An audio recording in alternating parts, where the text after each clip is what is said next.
তাহলে কি কিছু কম পড়তো?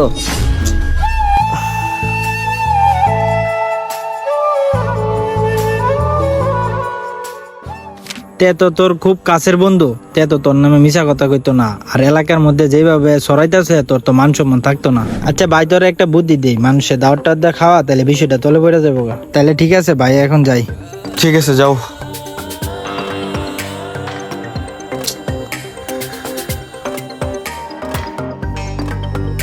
আরে মামা, এইসব নিয়ে ভাবিস না।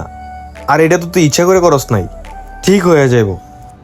দোষ, আমি তো ওরে ছাইড়া দিই নাই, বা ও তো যাই নাই।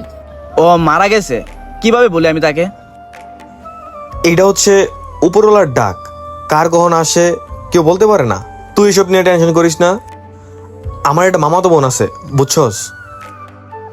ওরে আমি মামার থেকে ম্যানেজ কইরা তোর সাথে বিয়ে দেওয়ার চেষ্টা করবো। তুই এইসব নিয়ে প্যারা নিস না মামা, কোনো টেনশন করিস